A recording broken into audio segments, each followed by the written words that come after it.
है हम लोगों का, पाकिस्तान एक अलग देश के रूप में कैसे बना और कब कब जीके जीएस ऑफ पॉइंट के व्यू से जो है इसकी डिमांड की गई। तो सबसे पहले आपको इसमें मैं बता देना चाहता हूं कि मोहम्मद अली जिन्ना जो था ये उत्तरदायी नहीं था। एक ध्यान रखेंगे, अंग्रेज उत्तरदायी थे और अंग्रेज में सबसे पहले आपको लॉर्ड कर्जन का नाम आता है जो इसने एक प्रयास किया था।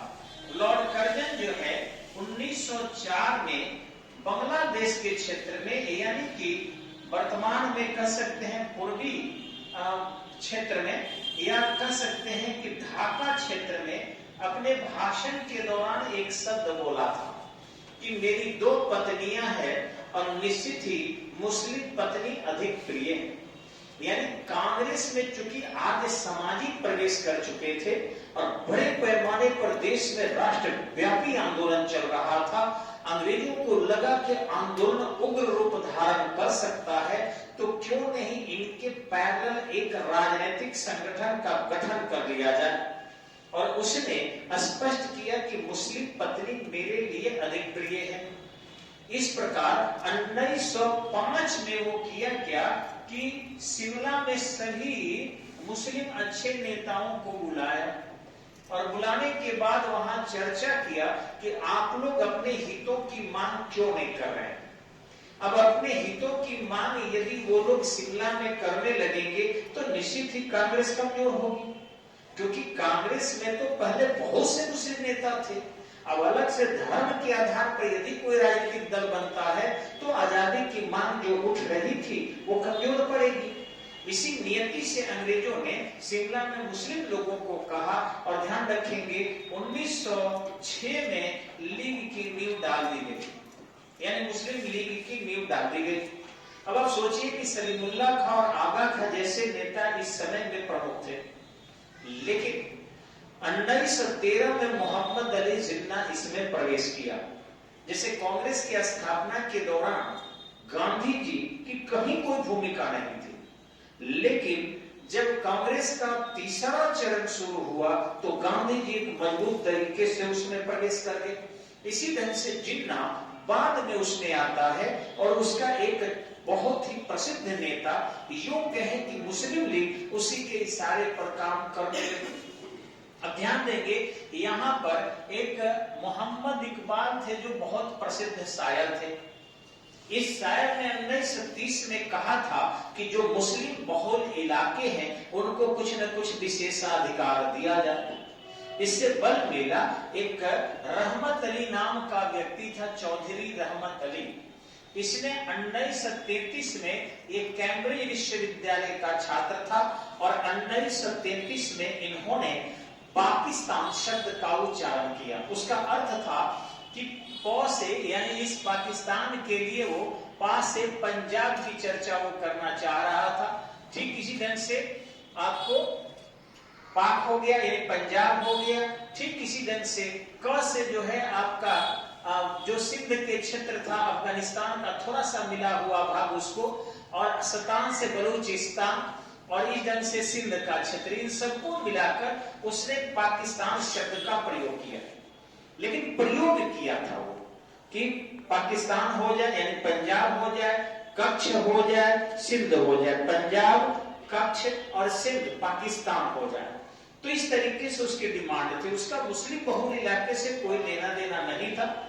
लेकिन आश्चर्य करेंगे कि ठीक लाहौर में आप जाकर देखेंगे कि मुस्लिम लीग ने क्या किया। जब फर्स्ट वर्ल्ड वॉर चल रहा था उस समय मुस्लिम लीग अपना जन्मदिन मना रही थी, लेकिन सेकेंड वर्ल्ड वॉर जो 1939 से 1945 के बीच था, इस दौरान कांग्रेस जो है बड़ा आंदोलन चलाना नहीं चाह रही थी।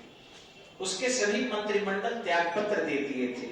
इस दौरान जिन्ना ने क्या किया कि 1940 में मार्च का महीना था और इस मार्च के महीने में मुस्लिम लीग की बैठक लाहौर में बुलाया। जैसा कि आप जानते हैं 1929 में लाहौर में ही हम लोग भारत के पूर्ण स्वतंत्रता की मांग किए थे। ठीक इसी ढंग से 1940 में लाहौर में ही मार्च महीने में मुस्लिम लीग ने अलग पाकिस्तान की मांग कर डाली, और रही सही अंग्रेजों ने पूरा कर दिया जब रूजवेल्ट, जो अमेरिकी राष्ट्रपति थे रूजवेल्ट, और ब्रिटिश प्रधानमंत्री थी चर्चिल, दोनों के बीच अटलांटिक महासागर में समझौता हुआ और भारत के लिए एक दल भेजा गया जिसको हम क्रिप्स मिशन कहते हैं। ये क्रिप्स मिशन 1942 में इंडिया आता है और वो कहता है कि हम युद्ध के बाद, यानी कि सेकेंड वर्ल्ड वॉर के बाद, यहाँ के अलग अलग प्रांतों को संविधान बनाने की अनुमति दे रहे हैं। अब यहाँ सोचने की बात है कि जब अलग अलग प्रांत को अनुमति दे रहा है तो इसका मतलब है कि पाकिस्तान का भी वो अनुमति लगभग दे चुका था। हालांकि जितना क्रिप्स मिशन का विरोध करते हैं वो कहते हैं कि यहाँ स्पष्टतः पाकिस्तान शब्द का उल्लेख नहीं है, इसलिए हम क्रिप्स मिशन को एक्सेप्ट नहीं करते हैं। लेकिन यहाँ क्रिप्स मिशन ने कह दिया था कि देशीय रियासत चाहे या प्रांत चाहे तो अपना अलग कॉन्स्टिट्यूशन बना सकते हैं।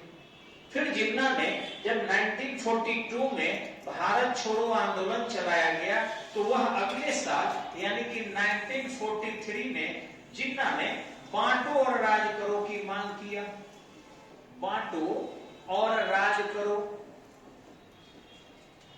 नहीं बांटो और छोड़ो, सॉरी बांटो और छोड़ो, बांटो और राज करो तो अंग्रेजों का था, इन्होंने बांटो और छोड़ो यानी डिवाइड एंड क्विट की मांग कर दिया। और वैसी स्थिति में मुस्लिम लोग जो है वो उसके सपोर्ट में बहुत नहीं थे, लेकिन जब यह कहना शुरू किया कि इस्लाम खतरे में है तो शायद कोई व्यक्ति समझ नहीं पाया कि इस्लाम कोई ऐसा साधारण धर्म नहीं है कि वो खतरे में पड़ जाएगा। ऐसी स्थिति में उसने सुस्पष्टतः मुसलमानों को अपने विश्वास में ले लिया। नतीजा हुआ कि लगभग 60 to 65% लीग के साथ मुस्लिम लोग हो गए। अब किया क्या कि 16 अगस्त 1946 को उसने घोषणा किया सीधी कार्रवाई दिवस, यानी लड़के लेंगे पाकिस्तान। और लड़के लेंगे पाकिस्तान जैसे ही उन्होंने घोषणा किया, अब जो है उग्र हो गए और जो मुस्लिम बहुल इलाके थे उनमें हिंदू मारे जाने लगे या गैर मुसलमान मारे जाने लगे। अंततः अंग्रेज मुख्य दर्शक बने रहे, उनकी नियति नहीं थी कि भारत को इतनी आसानी से छोड़ा जाए। लेकिन बाद में उन्होंने यह घोषणा कर दिया कि 14 अगस्त 1947 को विभाजन करेंगे और 15 अगस्त को भारत आजाद होगा। यह घोषणा 3 जून 1947 को की गई, जो भारत के लिए एक काला अध्याय था। और इस प्रकार भारत और पाकिस्तान न केवल दो अलग अलग देश बने बल्कि दो विरोधी देश खड़े हो गए, जो आज भी सीमाई क्षेत्रों पर एक दूसरे के खिलाफ सहयोग नहीं करते हैं, लड़ते रहते हैं। यह नहीं होना चाहिए। नमस्कार।